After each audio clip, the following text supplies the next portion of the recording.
Welcome back to another edition of the Saturday to Sunday Football Podcast. I am Paul Perticchese, and thank you for joining me. As always, across the way is Mr. Jeff Abercrombie. Jeff, another week of college football in the books, another week of NFL in the books. Thanksgiving is upon us. How are you doing this evening, my friend?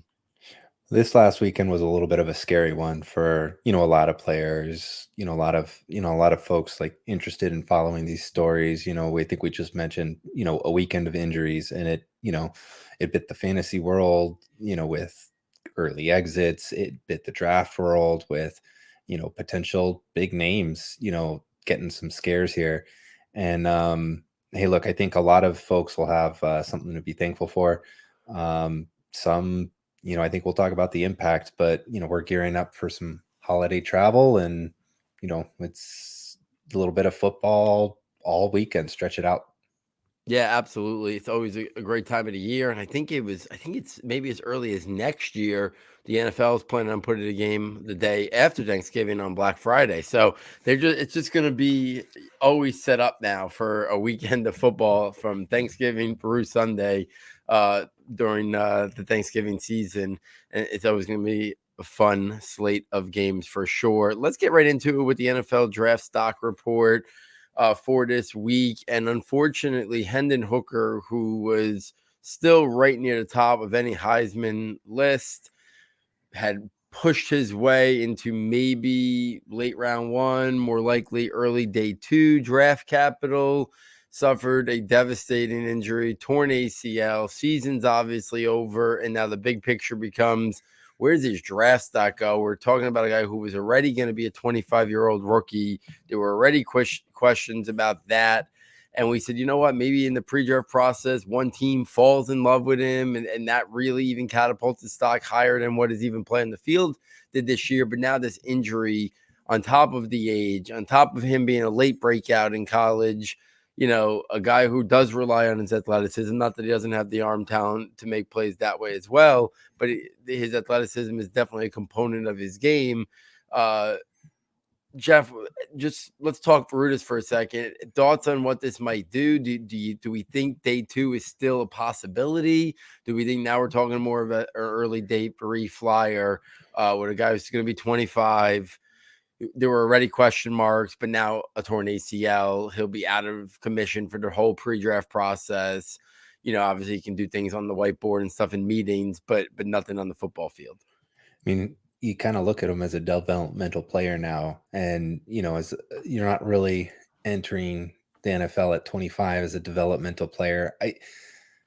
I'm really sad about this one because I don't know how a team can really justify top 100 pick on this point. At this point, I mean, he's played really well. There were still some questions, and we alluded to them last week. And you're not going to have him for a year, right? Like, this is a late season ACL at this point. We've seen that for the elite players like Jameson Williams, it doesn't matter. And if teams see you as a top level NFL athlete, a top level NFL player, they'll still go for it. But I just think there were too many questions on Hooker for us to really feel confident in kind of keeping that hype going.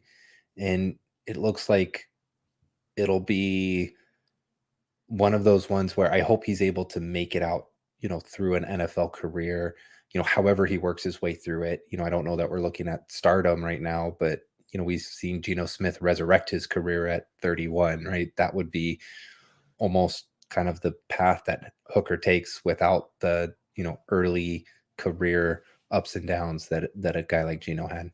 Yeah, and I think now you start thinking about maybe like there's certain teams that if Tom Brady was to come back for one more year, like would Tampa Bay take a chance somewhere like on round 3, or a team like if Green Bay was not going to give Jordan Love a second contract and Aaron Rodgers was still there, would a team with maybe an older quarterback, or a team that maybe is playing with a quarterback, like I'm just using the Giants for an example, say they franchise tag Daniel Jones, and then does Brian Dable and Joe Shane look at Hooker as like a late round 3 pick. They got that pick from like Kansas City right at the end of round 3. It's going to be like 100 or 105, whatever that range is of that complimentary pick. There's a team in that range maybe say, yeah, he's not in our plans for next year, but maybe we get him in the building. We start getting a leg up that we know we might be looking at the quarterback market next year, and we at least add this guy to the mix and see what we in the building. I think that's now the best case scenario, and that's really unfortunate. For where his trajectory was going, even if there were some holes and things that we were able to kind of, even this weekend, Tennessee was having their struggles in that game more on the defensive side, but even Hooker had moments where he couldn't keep up with what was going on. So I think he was never going to make it to round 1, but I did think he was going to be in that early to mid round 2 mix. And now I think we kind of got to wait and see. Jeff, any quarterbacks that you kind of want to bring up that, now that we talked about Hooker? Yeah, I mean, I think there's a couple that, we could touch on. I might, pick one if you want to kind of pick through one or two of the others. Richardson, 400 passing yards and 3 touchdowns. We had a Spencer Rattler sighting doing, an amazing 30 for 37, 400 yard, 6 touchdown game and a big win. And then just another Will Levis game where, it was 20 of 31 for 206 and 1. And, I do think we've touched a little bit on Levis last week too. I think we kind of hit him a little bit hard and said, again, I don't know if I see it really well. And it sounds like NFL teams are convincing themselves to draft him. And so that's just going to be the interesting conversation. I don't think we need to belabor the point too much. So maybe I'll touch quickly on Spencer Rattler. And if you want to touch on Levis or Richardson or kind of counter on Rattler, let me know. But look, Rattler always had, special traits. And even last year before he got benched, he was up and down and he showed, elite play followed by just absolute blunders. And, what I would want to see from Rattler is just consistent measured play. And I love when a guy can put things together in a game like this, but it also has to be under, when things get challenged. And, I'm glad he's out there saying, don't forget about me. I mean, we just lost Hendon Hooker. We're going to be looking for quarterbacks to kind of fill in the void of the excitement of who would round out our top 5. And, Rattler certainly has some pedigree behind him, but it's one of those ones where, in my mind, he's got to actually prove to me that he's past the struggles from last year. Yeah, I mean, in terms of Rattler, it was nice to see that, especially against Tennessee, and it kind of did show why we were so high on Spencer Rattler, and so many people were high on Spencer Rattler last year. But it's like, can he put that together? Is it just a blip on the radar? Can there be more consistency? I think that's kind of what we're looking for, and that can be said about a lot of guys. And one guy that I did want to bring up again, because I did watch a lot of that Ohio State game versus Maryland, and I watched CJ Stroud, and I was having a conversation with Matt today. Obviously, who hasn't had a chance to be on air in quite some time, but we still talk from time to time. And CJ Stroud to me is going to be such a fascinating NFL conversation, because what does the NFL teams think he is in terms of his ceiling? Because he doesn't have special arm talent. He's not, he doesn't, he's got average to above average arm talent. He's got average athleticism. And right now, he's not an elite processor. He's not an elite reader of the football field. So like I'm struggling a little bit with what his elite level traits are. It's like, I look at him and I'm starting to think a little bit better version of what I thought about Mac Jones or Kenny Pickett. And he plays in one of the friendliest schemes in college football with elite receivers. And we just haven't seen many quarterbacks come from the NFL, come from the college ranks without rare athleticism or good athleticism and really good arm talent or great arm talent. And I don't know what teams look at him and think he could be. And I struggle with that. Like, Bryce Young, I think they think elite problem solver on a level of maybe early career Russell Wilson, Drew Brees, right? Those are some of the names thrown around for Bryce Young. But I don't know a good comp for CJ Stroud because you can't comp him to anybody that's got elite level arm talent because that's not him. He doesn't have elite athleticism. So every time I watch him, I question, I'm not sure, Giants are going to be picking that high, but I'm not sure if I was an NFL team picking there to high at a draft, that's the guy I'd want to hitch myself to for the next and hope that he's my next, franchise quarterback because I'm just not sure what skill sets of his I guess you can hold your hat on maybe like a Joe Burrow, like who like with average athleticism, above average arm talent, but Joe Burrow was just so good at manipulating the pocket, standing tall in the pocket. Those are question marks of CJ Stroud. So the CJ Stroud conversation, I think is going to be a really interesting one. I think it's going to pick up a lot of steam in terms of people talking about him once the college football season ends, if he struggles in the playoff. To me, it's one of the more interesting things that we're going to see down the stretch of this season and the pre-draft process, because I think there's going to be a lot of poking at CJ Stroud because of lack of high-level traits he has. What do people think he is at the next level? Yeah, I mean, I'll echo that a bit. I totally agree with you. I think like Will Levis, I think people are putting CJ Stroud in because of the profile of what a quarterback looks like. And, I think Stroud's a much better quarterback in my mind than Levis, mostly because I think you can be a very effective quarterback even at the NFL level if you know how to distribute the ball. I mean, we're maybe it's a little bit like Tua, right? He got so many knocks for, how he was overhyped as a prospect and, went really high in the draft and people thought maybe he was something he wasn't, and he settles in and he's termed a game manager and he doesn't show elite traits that appear to be what you thought you would get from his time at Alabama. And then, here he is with some good weapons. He knows how to get the ball to them. He can run an explosive offense, as a point guard. And I think, if you're not trying to make Stroud something he isn't, I think an NFL team can be pretty happy. But it's one of those things where, I think we do have to be a little bit careful there. I think that's spot on, Jeff. I want to say that's the perfect comp.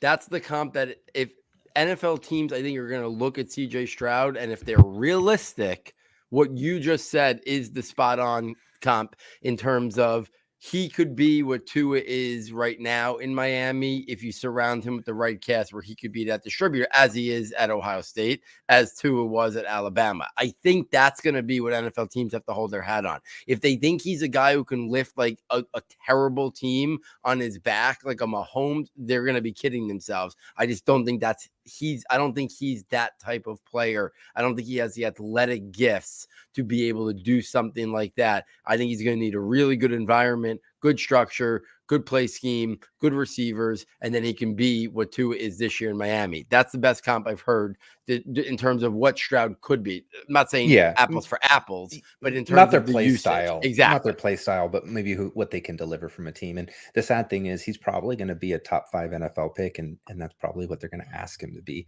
And you can't go to a place like Houston and elevate a pretty crumbly roster there. Let me keep us moving on. Yeah. And we'll move over to the running backs. I think we have a note here. Blake Corum amidst a pretty good game, left with a knee injury. I think he returned. At least it checked out okay. It wasn't our worst case scenario. Like I said, be thankful for a little bit. Not a torn ACL, as far as I read, but it is something that, like, let's monitor. Maybe it's something that limits him for a bit of the season here, as they don't want to make it worse, as he doesn't want to impact his draft stock by making a slight injury into a major one. And then Chase Brown here, in opposite the field at versus Michigan, 29 carries, 140 yards, 2 touchdowns. And I'm getting some pretty good buzz for Chase Brown, at least in NFL draft circles.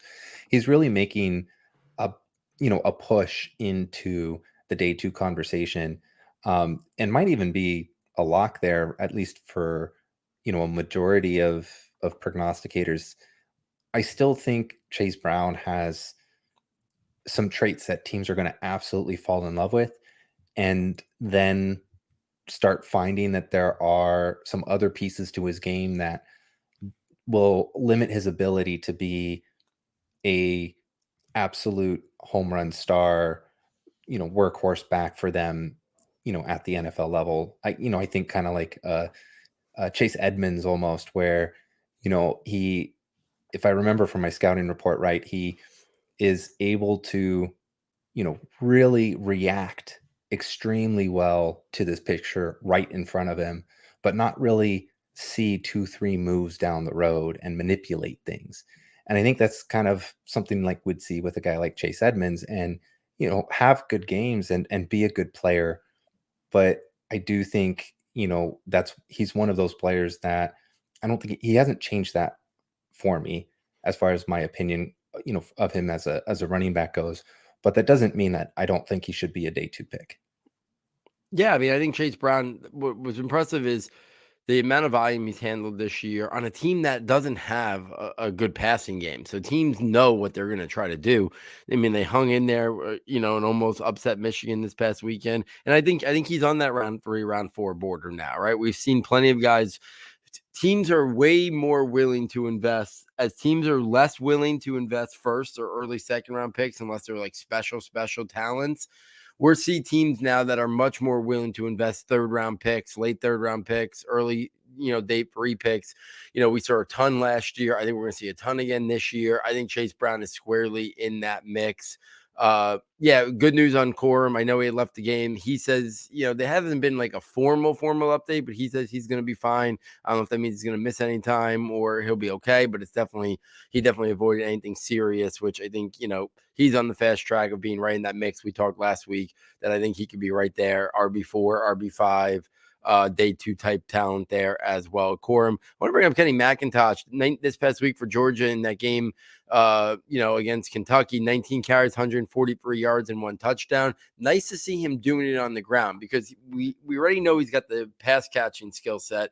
I think that teams are going to be intrigued with the NFL level. I think his overall skill set is going to intrigue teams. I don't think he'll be, I think at best round 3, but more likely day 3, as a guy, who can do both effective runner in space, but then also be a receiving threat out of the backfield. He obviously, I feel like, we always talk about the Alabama bump. I think Georgia's getting there now too, that like if you're connected to Georgia, it just naturally, increases your draft stock a little bit.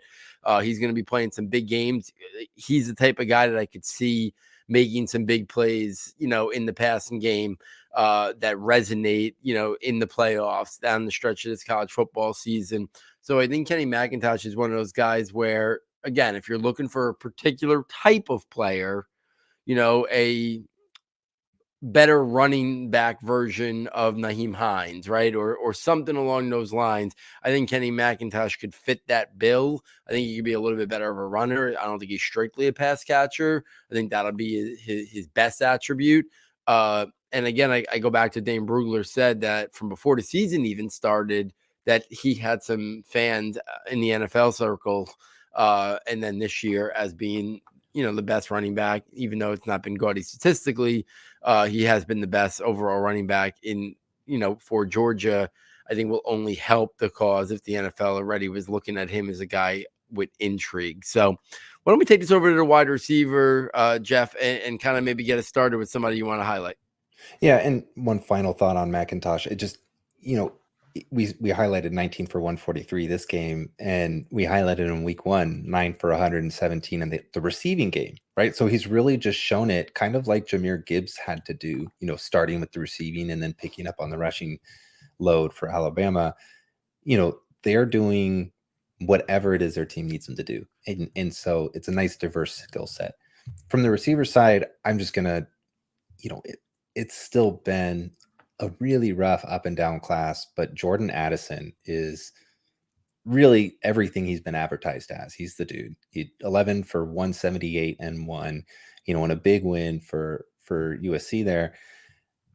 Again, my only concern with Addison is just either A, how valuable is he going to be on the NFL field if he's slotted into, an inside slot role? Or B, do we just see something that we haven't really seen and he can make that transition to more of an outside guy, somebody who can actually be a focal point without having to kind of be, in scheme friendly spots. And so, do I think any team that drafts him is going to get a great player? And I really do think that it's just really what's the value, what's the merit for that, and how high does that mean he can get taken? I don't think top 10 pick is in his ceiling range unless the team really thinks that he's shown enough skills that he can kind of do a different job than he's been asked to do. Yeah, I think he could be in the top 20, top 25 mix. If Jaheim Dotson was able to push his way to where he did, I think Jordan Addison, we know I'm a big fan of Jaheim Dotson. I think Jordan Addison is a slightly better prospect. I don't think it's leaps and bounds because I do really respect how good Jahan Dotson was and his skill set. But I do think Jordan Addison is a better prospect. And we saw what the NFL thought of Jahan Dotson. So I do think Jordan Addison will be one of the first 3, I'll say, wide receivers taken. I think will to be determined in terms of the order. I think enough teams are in the market for a wide receiver, but I think you said it. What an NFL team thinks he can do at the next level. Remember, Elijah Moore only played slot mostly at Ole Miss, but then, I know this year it hasn't gone well for him. But when he went to the Jets that first year, he played a lot outside and very successful, I might add, and it quickly realized that, yes, in college, he was asked to mostly play in the slot, but there was more to his game. I think that's the question about a guy like Jordan Addison, right? Because there's going to be teams in the mix. Again, I'll bring them up just because they're close to the home here. The Giants are going to be looking for a wide receiver in round 1, and they're probably going to be picking somewhere in that 18 to 24 range. But do they look at Jordan Addison and do they want to add another smallish wide receiver? And that may be the Wan'Dale injury, and he won't even be ready probably for the early portion of next year. Maybe they look at it as they need wide receivers that, inside, outside, doesn't really matter. They just need playmaking weapons. But I do think other teams that have more in the cupboard than, say, the Giants, a lot of it'll depend on what they think he could be at the next level. We know they move around wide receivers so much of the NFL game, but I think Addison has been the one guy who really has delivered from week 1 through now. Every single week, for the most part, is delivered at the wide receiver position, as we've had some ebb and flow of the other big names this year. But Addison has been rock solid the whole year. I want to go back to that Ohio State-Maryland game because I did get some eyes on it. And I feel like we haven't really touched base on the Maryland wide receivers. I know we talked about them before the year started, thinking how might things play out there. Rakim, Jarrett, and Dontay, Demus, ho-hum game statistically this week, 3 for 65 for Jarrett and 5 for 67 for Demus. Maryland played well, almost upset, Ohio State. But I do think that these guys haven't gotten a lot of attention, but they're going to start to see their names regenerate a little bit in the pre-draft process. I think both of them, I think Jarrett will be in the day 2 mix, and I think Demus will be somewhere in that early portion of day 3. But if he runs better than maybe people think, maybe even late day 2. So I did want to bring those up quickly, just as 2 guys that we haven't talked a lot about. Jarrett was on a lot of people's top 10 wide receiver lists before the season started. I don't think he's really done anything necessarily to not still be talked about in that conversation, but he's another guy, right? Can he play outside? Is he more of just a vertical slot guy? I think those are the question marks NFL teams will have to answer. And it's fine if you're mostly a vertical guy and a slot guy, because, we see plenty of really good players in the NFL mostly find their living there. And we saw, Wan'Dale Robinson, who more than any of these guys, due to his size limitations, is strictly a slot type player, a space type player, go in, I think it was pick 45 or whatever. So even if NFL teams do view you just at that, there's still a place for you to go in the top 50. So I think these guys, and we know there's good slot receivers, right? That's the one thing we say we know this draft class has, is plenty of good slot receivers that can get vertical.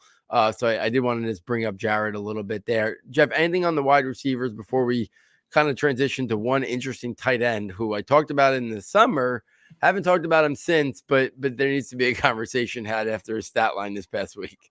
No, I really think you covered him well, and I'm with you on where I think the draft capital maybe is right now, and can be if depending on the offseason and testing numbers. Yeah, and it's gonna be fun to kind of see. I think some of these guys will separate themselves a little bit in the pre-draft process. Let's talk about South Carolina's Jaheim Bell. Obviously, we talked about Spencer Rattler before, the performance South Carolina had against Tennessee, but Jaheim Bell had 17 rushes for 82 yards in this game, and then 5 catches for 39 yards and 2 touchdowns. This is a guy who was more of a jack of all trades, pass catching type, move tight end. I thought he comped very much in the summer to Chig Okonkwo. I still think that might be the best comparison for him. We saw Chig do a lot of things at Maryland in his time in college. I think Jaheim Bell in a class where there hasn't been a lot of tight ends that have solidified. We talked about that a couple weeks ago. Reed Gilbert's still MIA basically, and there's Michael Mayer, and there's Croft that from South Dakota State, and then there's not a lot, right? There's the other kid from Georgia, Darnell Washington, who's mostly a blocker right now. But a guy like Bell is going to be interesting because similar to how some teams really liked the Conquo last year, I think that'll be the same thing with Jaheim Bell, who's even got more pass catching, background in terms of stats and production than even Okonkwo had last year.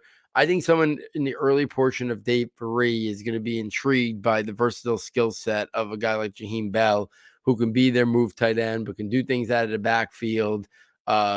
So he's an interesting name that hasn't really generated much buzz during the college football season. I did know before the season he was in some top fives. But this kind of performance, I think, will put him on the spotlight a little bit more here as we go towards the home stretch. So, Jeff, any thoughts on either Bell or maybe let's transition this right to the Devy Slant? Yeah, I mean, with tight ends at the college level, very, very rarely, are they asked to in college do absolutely everything an NFL team needs them to do. We know that learning curve is very steep. So really, what tools do you bring? And athleticism is a great one. In order to just kind of be able to make a bit of a mark, especially when you look at the stat box in like fantasy circles. Moving on to the Devy Slant, let me take one, you'll take the other. Sure. We kind of have a couple, we can say it as it is. I think it is a little bit of a stock down for these players, relative to where the expectations were, because they were talked about potentially the top of the positions at their class. And, I'll hit the running back here, TreVeyon Henderson, 11 for 19. He had a 31-yard touchdown catch, but otherwise not making a huge impact in that game. I guess he was spotted in a walking boot. Dallin Hayden had an amazing game. 27 carries, 146 yards, 2 touchdowns. I don't know if this is the injury that maybe was impacting him during the game. And I know TreVeyon is an explosive player. And so something that saps, that trait, in the middle of a game, I could certainly see a stat line like this coming to fruition. But I think in general too, and I did touch a little bit as a teaser last week, we talked a bit about space players, right? Guys who make those highlight reel plays and broken tackles in open space and take the screens to the house and weave in and out of the entire defense. I mean, that's a phenomenal play, and it shows, elusiveness and speed, and those are things TreVeyon really has. I don't know that we've really seen from Henderson enough to profile him as a full and complete back. And, when I've talked with a couple other, Devy folks, in the past few weeks, and his stock has been on the decline in Devy circles in general, where he's not the universal number one guy at the position for that class. People are high on Raheem Sanders, high on Braylon Allen, and, Quinshon Judkins is certainly turning everybody's heads from the 25 class. And it's one of those ones where he was looked at almost like Bijan's been looked at. And I think that's a little bit too far, and we should have a healthy amount of skepticism about exactly how fully he will translate to the NFL. Like, he will be an NFL skill player that makes impact plays along the lines of like a Travis Etienne. But, we saw Etienne take a little while. DeAndre Swift is the same boat. We see Jamal Williams being a major player in Detroit. And so, I think with TreVeyon, a healthy amount of skepticism is warranted. And I'll say one thing about TreVeyon before shifting to the quarterbacks is I know it's crazy because it's Ohio State and it's a great team, but I wouldn't be stunned. I wouldn't be stunned if all of a sudden we get the Twitter alert that says TreVeyon Henderson sometime in January has entered the transfer portal. I just wouldn't be stunned. I really wouldn't. There's been other guys there that have gotten, Ohio State is not going to be this run-oriented team. They live by the pass. We've seen it now for years that guys can be good running backs there and put up production, but Ryan Day's offense and the schemes and the receivers they have, that's always going to be their bread and butter. Wouldn't be stunned if he looks for the right spot, another big time program, and looks to maybe get somewhere where it's a little bit more run oriented. So no inclination, no inside knowledge, just a hunch, just a guess that I wouldn't be stunned to see him maybe think about the transfer portal, see what's out there, maybe a different landing spot to kind of jumpstart, his draft eligible year next year, in a place that maybe just looks at him and feeds him and feeds him and feeds him, and he's the focal point of the offense. I wouldn't be that surprised if that happens, but we'll see. I wanted to bring up, we talked last week how, Drake Maye, Caleb Williams, if they were in this draft class, they'd be looked at on higher than Bryce Young and TJ Stroud. And I haven't changed my mind in that, but I did want to bring up that like there's always this ebb and flow, right? Of like these are young players, especially at the quarterback position. And now we've seen it from last year with Sam Howell and Spencer Rattler, this year with Van Dyke and Will Levis, and even more holes being poked at CJ Stroud and Bryce Young. After all the praise we gave Drake Maye last week, what does he do this week? He goes out against a 4-win Georgia team and he plays his worst game of the year, 16 of 30, 200 yards, no touchdowns and interception on a week that most people were probably expecting him to go like 304. So I did want to just bring it up as it doesn't change what I think about him as an NFL prospect. But these things have a way of these guys, these young players, still development to go. They have these ups, they have these downs, especially at the quarterback position, right? We saw Trevor Lawrence after his amazing first year really have an up and down, shaky, inconsistent year. We saw moments, for many of the top quarterback prospects that they went through. So I wanted to bring up that with Maye, just as when we look ahead, we don't really poke as much as we do when they're draft eligible. And we just kind of really harping in on the best attributes of them and the best games of them. And we don't really sometimes nitpick or critique the bad games. So I did want to bring that up. Drake Maye had his worst game of the year by far. Doesn't change what I think he could be, but it does show you that like these guys are going to have moments that they don't perform, and it's not easy and they don't look like a flat out superstar.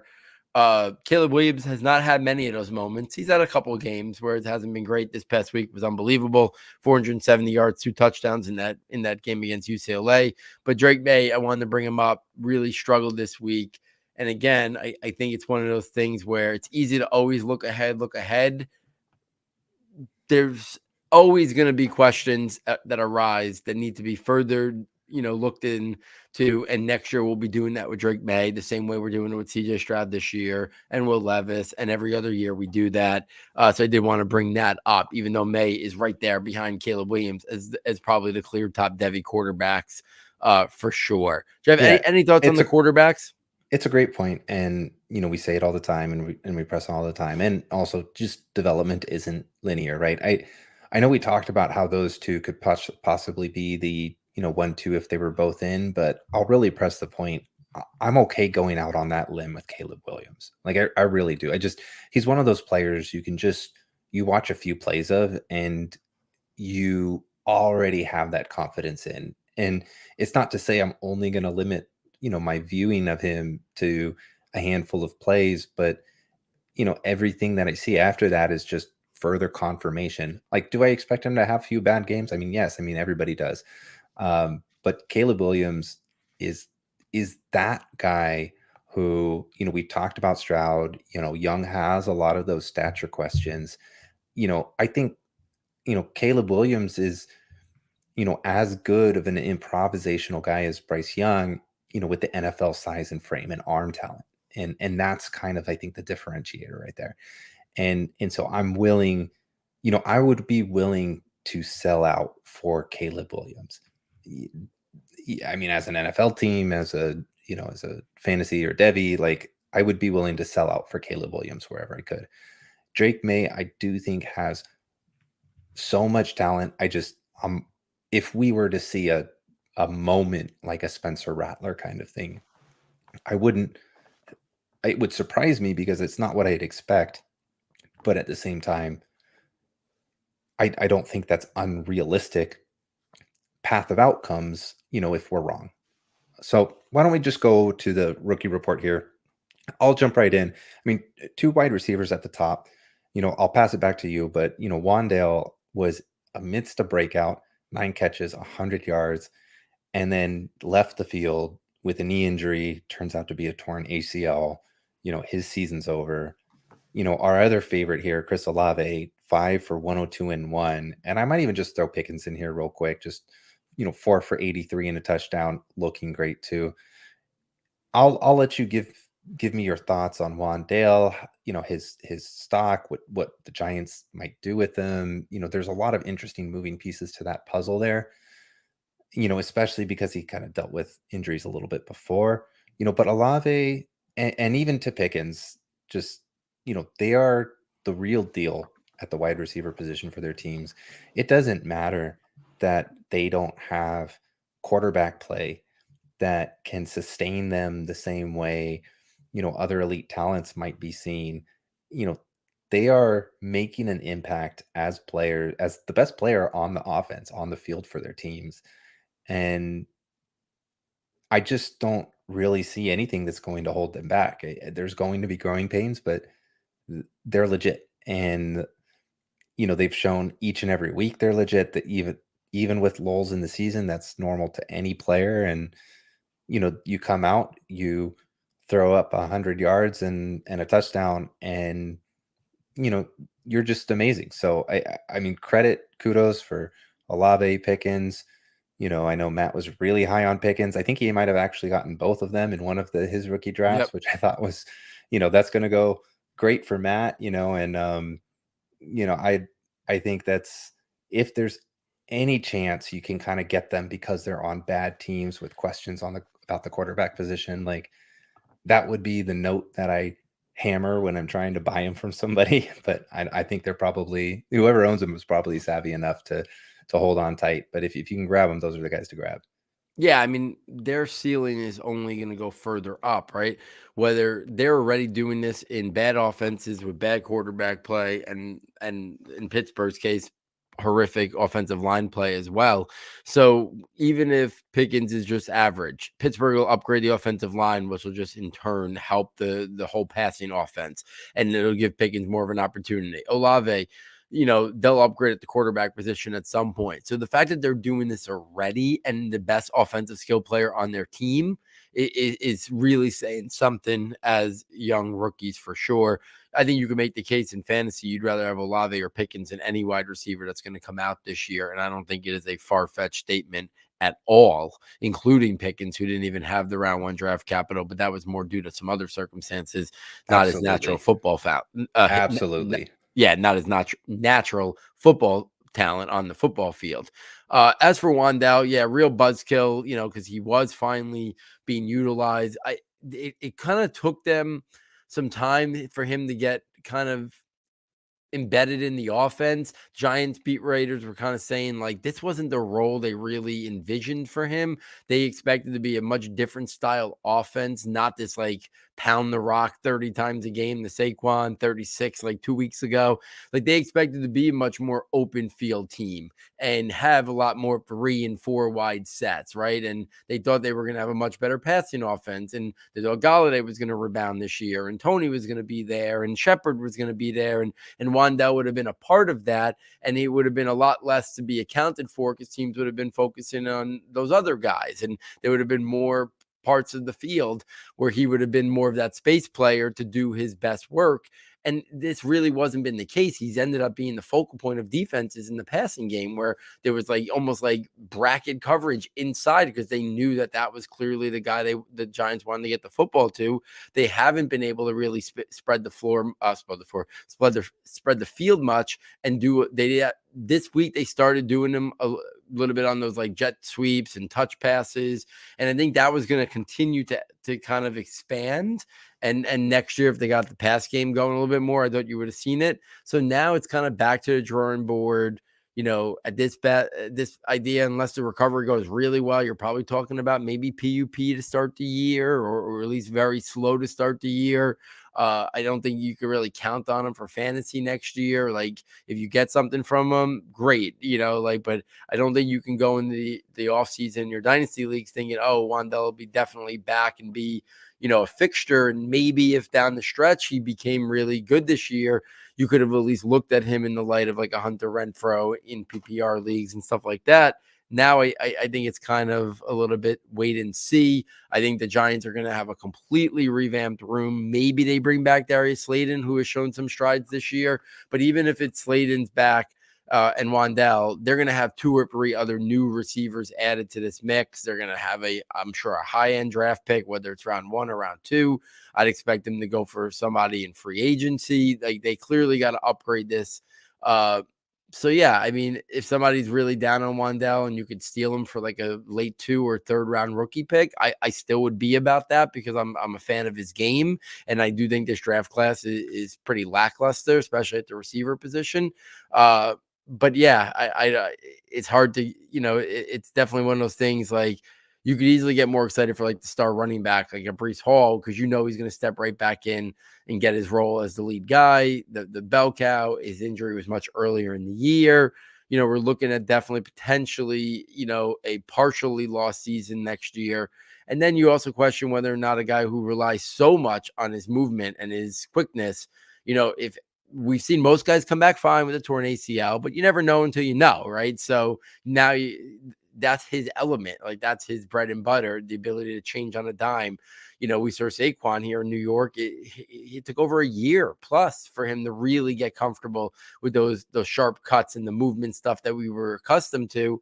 That's Wan'Dale's game. That's his whole game, right? He doesn't have size. He doesn't have length.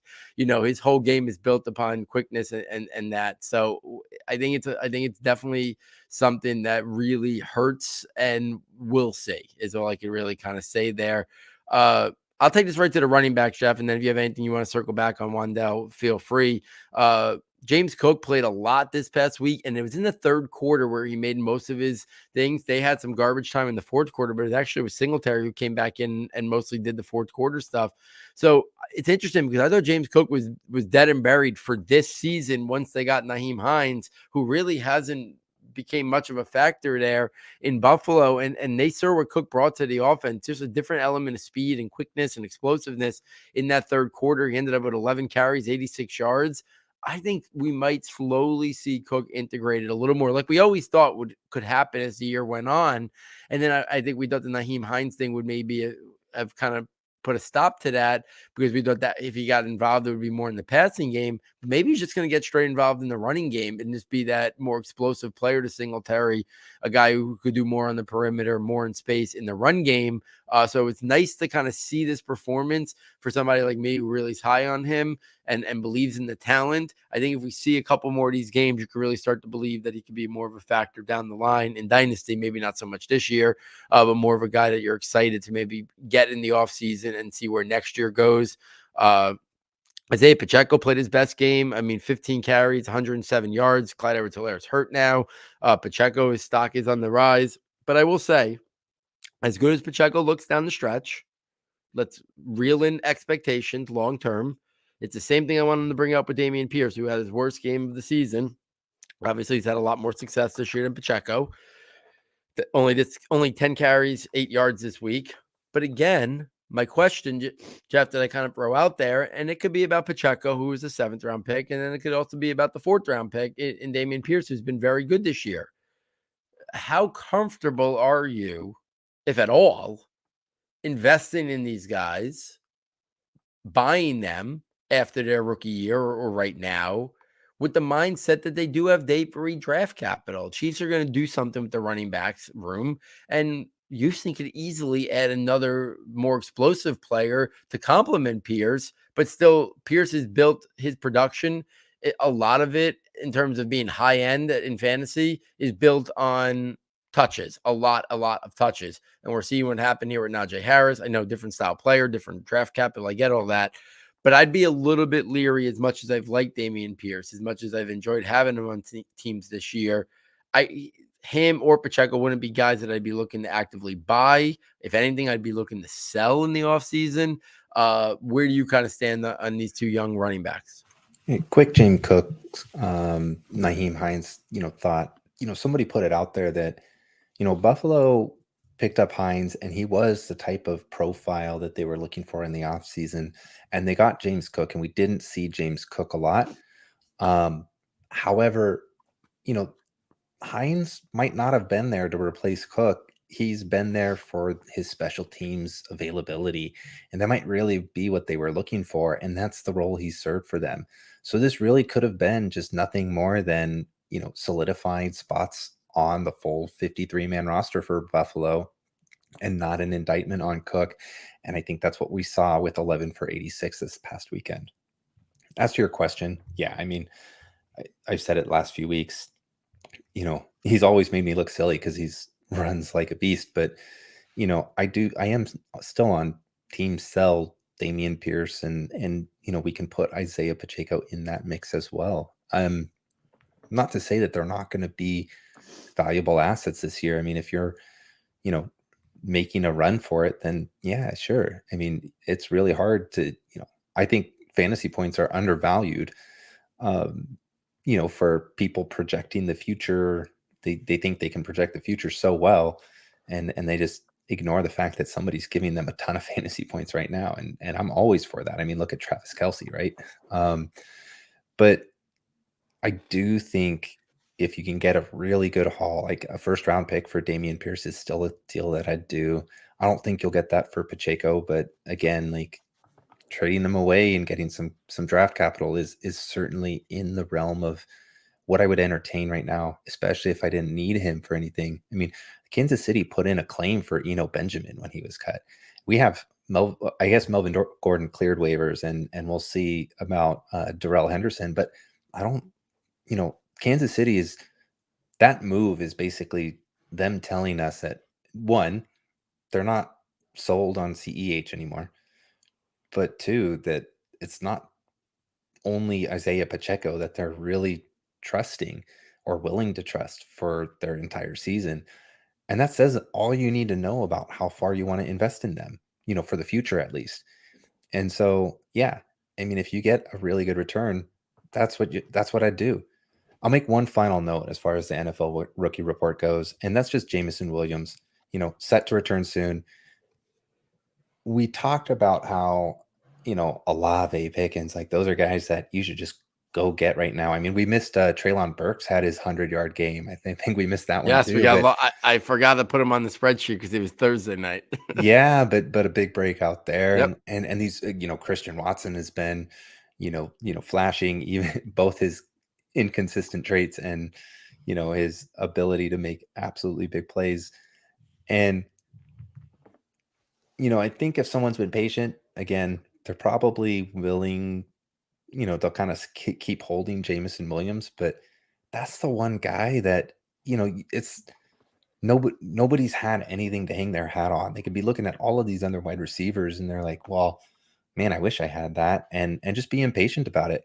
And Jameson Williams could be everything that, we're seeing out of Olave, out of Garrett Wilson, out of George Pickens, right? I mean, he was drafted to be that. Detroit traded 2 picks to trade up to him, and it's not like I expect Jared Goff to completely unlock him, but if he's every bit of the player that we thought going into draft cycle, like Olave is showing, it may not really matter. And this year is just sort of his run up. So, I mean, that's one of those guys that, you might have to spend a lot to get him. I'd also probably take Jameson Williams over, maybe not all of these 2023 wide receiver prospects. We'll have to see how it lands with a guy like Jackson Smith and Jigba and, Quentin Johnston. But I could really see. I mean, he's got the I draft would. capital. Yeah, he's got the draft capital. I don't think it's crazy to want Jameson Williams over any receiver in the 2023 class too. Yeah, I'm right there with you. And I will say this. I know people are scared away sometimes by another good receiver being on a team. Not me. I think it helps. I think Jameson Williams being there will help Amon-Ra St. Brown stay consistently great. I think Amon-Ra St. Brown there will help Jameson Williams become great. I think having both of them there, the skill sets complement each other well in terms of where they win on the football field. Amon-Ra's not really win vertically down the field. He's a great route runner, can do a lot of different things, but they complement each other well. If DJ Chark could actually play that other role really well too, in terms of complementing him, but I'm not sure he's going to be back next year. It was just a 1-year deal. It hasn't really gone too well. But yeah, I'm excited to see Jameson Williams kind of get ramped up as this year goes on. So let's spin this over to the final segment of the night. That's the NFL Dynasty Stock Report. A couple things for us to hit upon. Kyle Pitts, torn MCL, not as severe as the ACL. My guess is the year's probably over for him. MCL sprains usually are 4 to 5 weeks. My guess is with a torn MCL, probably some surgery needed. I think it's a tough question right at the top, and I don't know there's a clear answer, but I feel like by now, by the end of his second year, I think most people would have said, oh yeah, Kyle Pitts is clearly going to be the number 1 or number 2 tight end for Dynasty. But now you have Mark Andrews and you still have Travis Kelce delivering, and and there's still George Kittle and Darren Waller. I know he's been hurt a lot this year, and then you got some other guys, like moving up the ranks.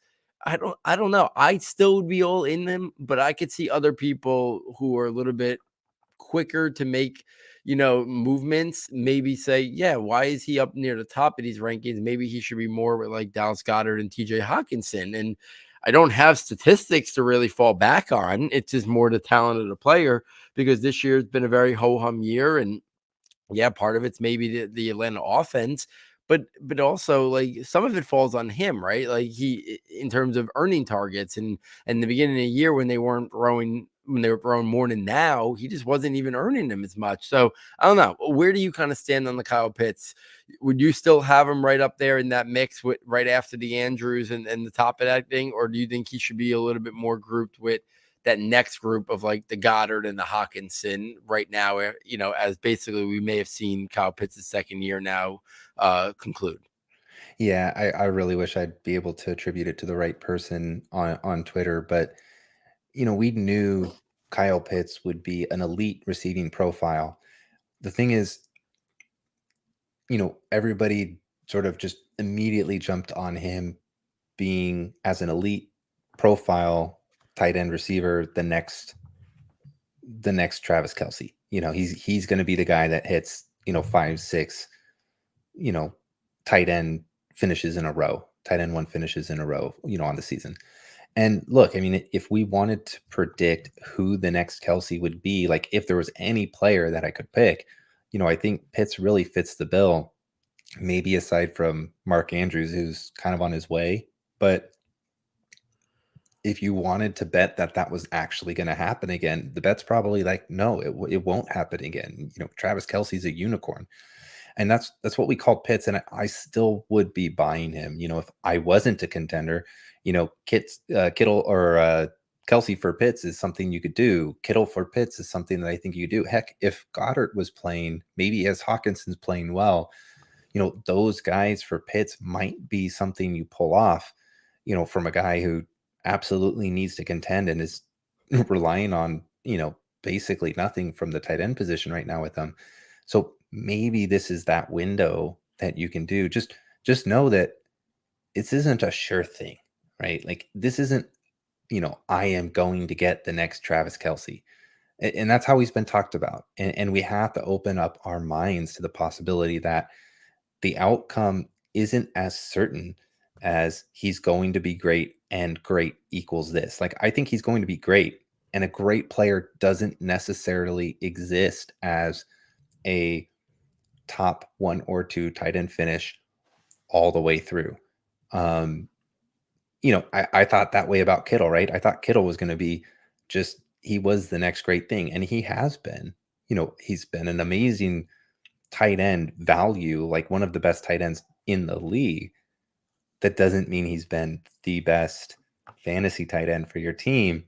And sometimes that talent doesn't translate into the fantasy points, and I think Kelsey's kind of spoiled us to that fact. Yeah, I think everything you said there is spot on. I do, and it'll be interesting because this is not how Atlanta wants to play. I feel like they've needed to this year. So, I still would be buying, to be honest with you. So we'll kind of follow that closely and see who's quarterbacking their team next year and what changes Atlanta has. I'm sure there'll be some changes for sure. Let's take this over to some running back talk because I do think there's a couple interesting guys to bring up. I'm going to say it again, and I'll harp on this for a while. Another week, another Tony Pollard explosion. This is with Ezekiel Elliott back. I think he just continues to show the skill set that I'm betting that he's in the outlier mix of that guy who goes to another team or is a second contract breakout running back. Will say when I watch him play, I think there's a lot of Austin Eckler. I think there's a lot of Alvin Kamara to his game. I think Tony Pollard is going to be a guy who next year has a legit chance to be an RB1 in PPR leagues, if not a strong RB2. A friend of mine, Chris Tripodi, who's been a guest on here many times over the years, he traded for him last week, I believe, and he had to give up a first-round rookie pick, and it was a move to help him not only for now, but also more for next year. And I said, I'm probably not the right guy to give you advice on this because I'm all in on Tony Pollard. So I would definitively give a late round one rookie pick for Pollard because I believe he's going somewhere, or whether it's in Dallas and they move on from Ezekiel Elliott, where he's going to be a guy who gets 15, 16, 17 touches a week. And on that production, on those touch level, I think he'll be an RB1. I still think the time is to buy him now. If you believe in him like me, then you go get him now. If you're more, if you're a little lukewarm, then no, because it's still going to cost right now.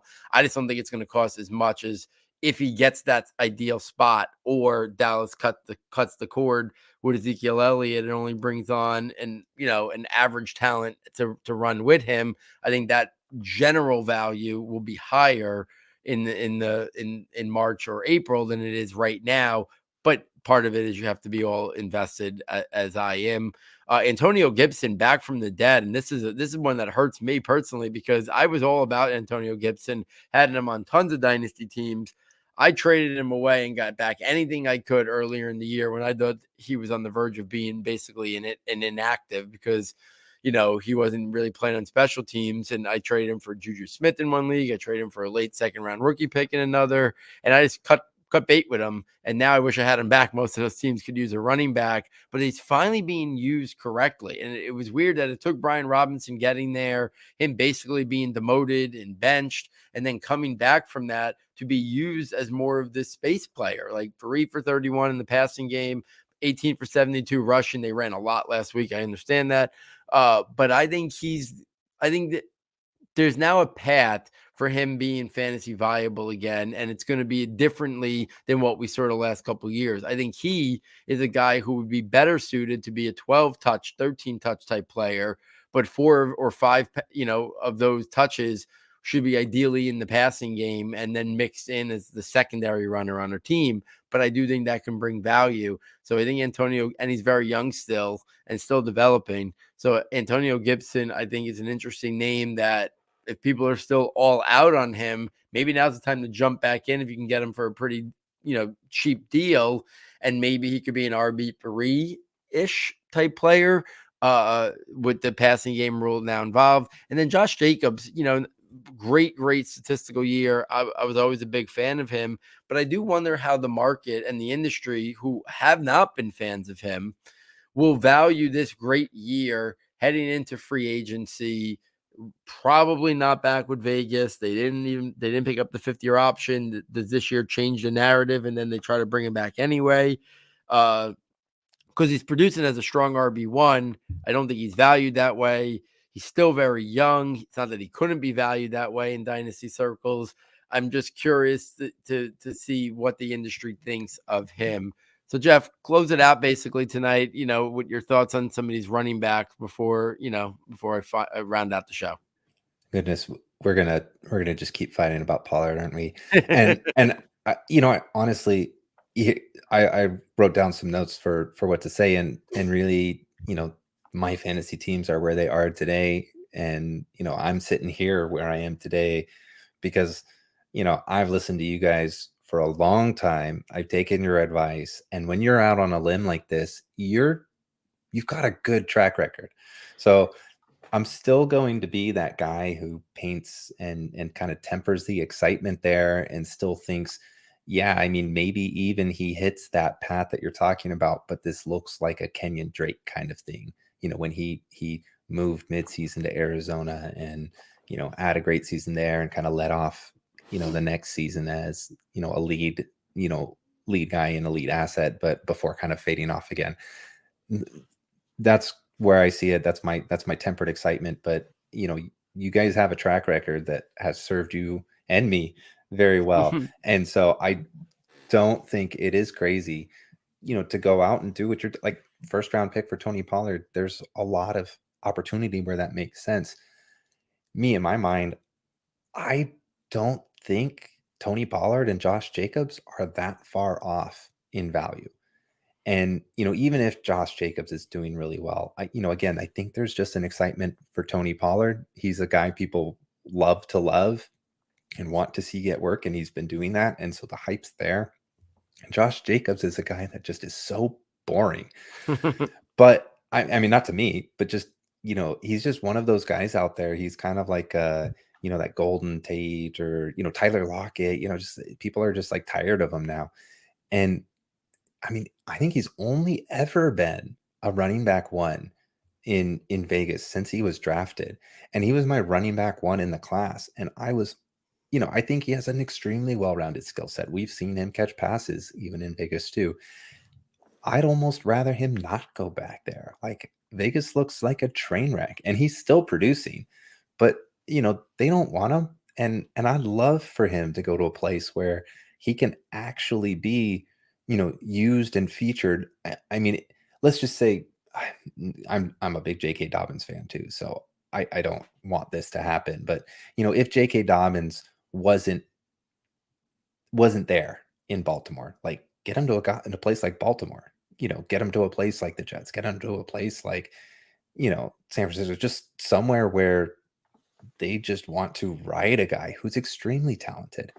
And Baltimore would be like my dream landing spot, except it's already covered by a guy I absolutely love in J.K. Dobbins, that I'm actually hopeful that we get back to, at some point this season. But I still think Jacobs can go to a place and be a really good player. And if we were going to spend a first, I'd rather spend it on Jacobs and Tony Pollard personally, because I believe in him as a talent, and as a player who can shoulder, handle, and demand the opportunities that lead to fantasy points better than Pollard, who's going to rely on those explosive plays and has been able to show that he could do that. But I just think you'll kind of see a staying power to Josh Jacobs, the same way you're seeing a staying power to Nick Chubb. One final thought, just to color a little bit of the commentary on Antonio Gibson. McKissick had an IR stint from a neck injury, and so they're down to two backs that they trust, and that's part of the reason that they get to use Gibson more. And Hey, I mean, I love the stat line, but look, it's Houston. Like Mhm. they give it up to everybody there. And so I do think, Gibson's one of those guys too. He's only ever really been productive when you've given him the chance and the opportunities, but I'm so much less certain about his future and what his NFL career is going to look like than a guy like Josh Jacobs. I still think Gibson can be a valuable piece for fantasy in this year, but I don't think Washington's enamored with him. I think they're using him because they need to, and he's doing well and they're making a push. But I don't think that, they see him as a guy that they want to build their team around.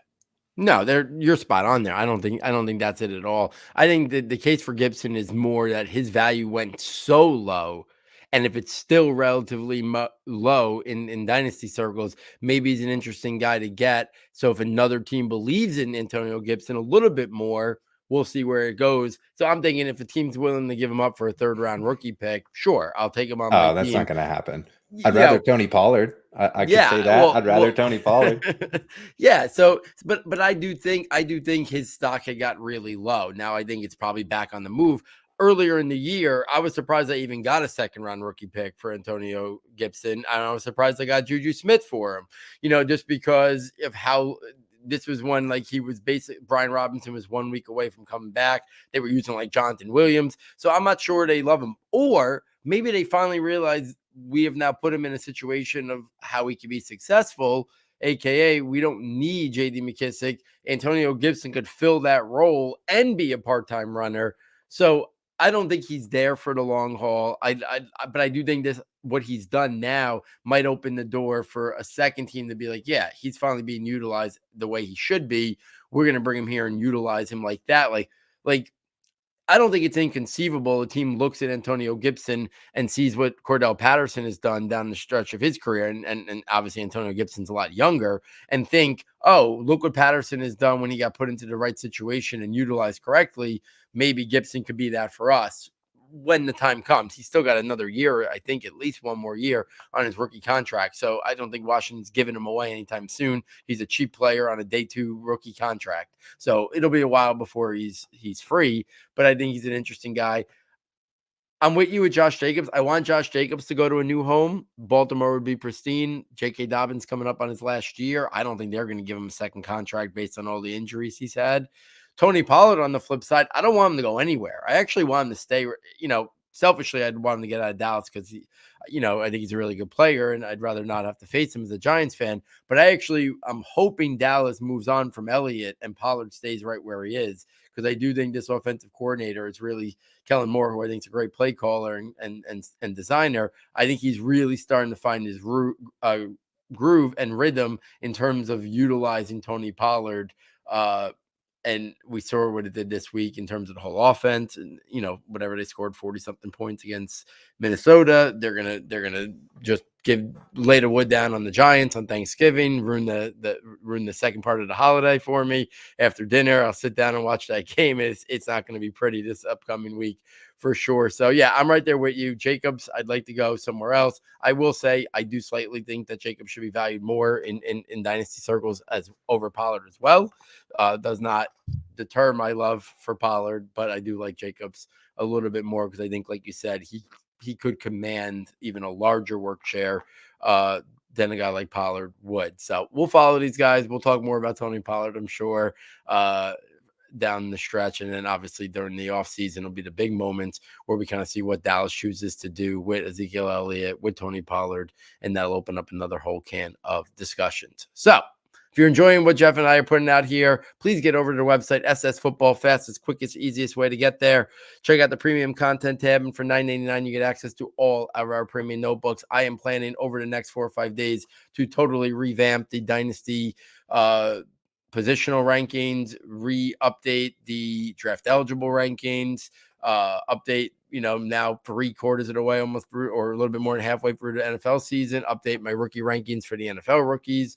A lot of updates coming to the rankings notebook, changes to the scouting notebook. Players will be added, things will be updated as we go to the home stretch of the college football season as well. And then you get the draft projections notebook in April as well. Best way to support the show and help us continue to do what we are doing here. So, on behalf of Jeff, on behalf of our sound tech engineer, David Nicano, and myself, thank you for joining us. And we look forward next time taking you from Saturday to Sunday.